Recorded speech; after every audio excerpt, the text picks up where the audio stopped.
How do you judge if a game is top tier? Well, within minutes of pressing start new game, I was sneaking around in the dark, windows were smashing, zombies were growling, somebody was shooting, and I was asking what the hell is going on.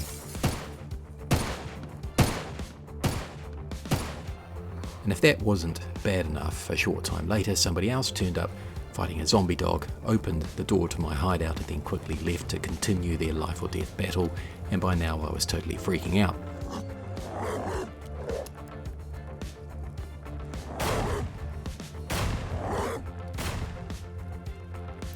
My first evening was spent cowering in fear, and let's face it, that's a pretty good sign. This game is still early access, and when it first came out it was of course early access. How early, you might ask? Well, to explain that, let's say it was just like after you may have had vigorous exercise workout with your wife, and afterwards she is looking at you with a slight look of disappointment on her face. There's that awkward moment. It's that type of early. Seriously, even back then being super early access, most people still thought it was a really fun game. It was a welcome, upgraded Project Zomboid, and therefore a welcome break from simply having your ass handed to you constantly. It was in fact what a good early access game does. It is playable, hits its bases, and by doing so entices you back for more. Like a hot lady smiling at you and touching your arm. Yep, men are very simple creatures, ladies. I would say most people's first brush with this game left them filled with hope for the future. You wonder what treats the studio's going to come up with to satisfy your future gaming taste buds, and therefore you keep an eye on it like I did. But okay, let's now get to it. My biggest beef with this game is in its name and how the fuck do you actually say it. And in one of my early videos I was obviously mispronouncing it, and therefore it was littered with comments. Anyway, I've settled on nothing, and let's just say you be you and I'll be me. Let's encourage diversity and not judge the simple person from the house close to the beach where penguins sometimes waddle around. Hell, I even once found a leopard seal sunning itself no more than 200 meters from my front door, and that's a true story. I don't think the leopard seal was super well. It looked a bit skinny, but it sure was tired because it kept yawning all the time, allowing me to see rows of razor sharp fangs.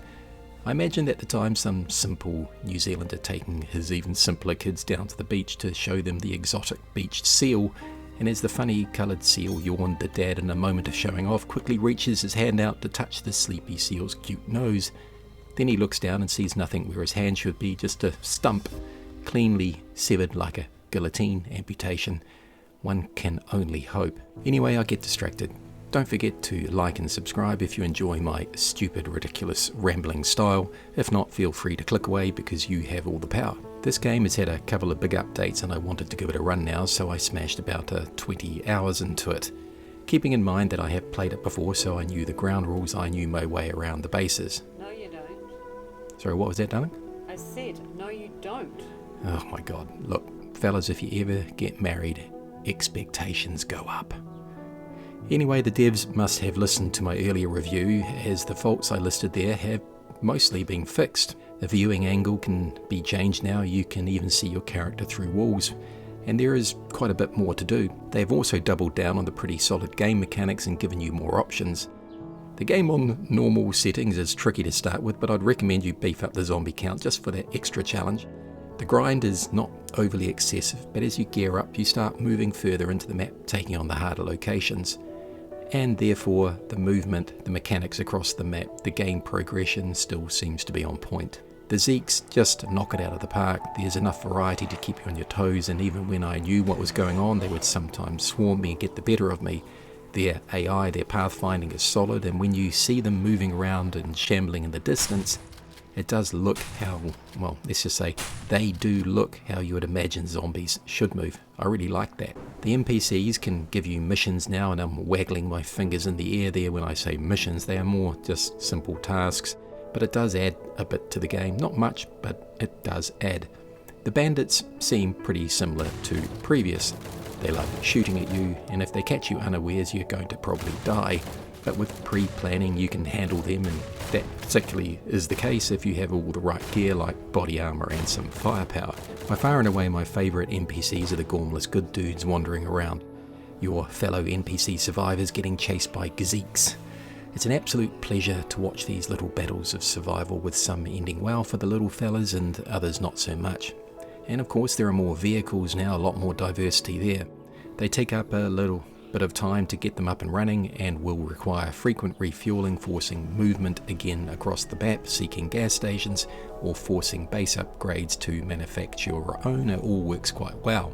You are often going to be lured into the, "Ooh, I really like that vehicle, so maybe I should swap it out with my current one," sort of mindset. That does happen quite a bit. And of course you can aim for the APC, but make sure you've got a shit ton of repair kits ready, because that requires a lot of those to get into decent shape, but oh, the power once it is running.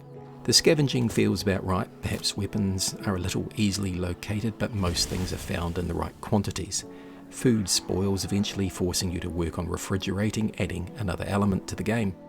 You can grow your own crops, which can be used to make other items like liquor, to make fuel with, or various other superior food products. The crop growing is certainly not a masterpiece, but it is workable. I found when I did get infected, being able to make the anti-infection serum quite tricky and quite stressful, forcing me to run around the map scouring for the right resources and enough of those resources to craft the serum, but that was a good part of the game. The rare specialist scavengeable parts that are required to craft certain items are sometimes very tricky to find, but that is part of the game, I guess.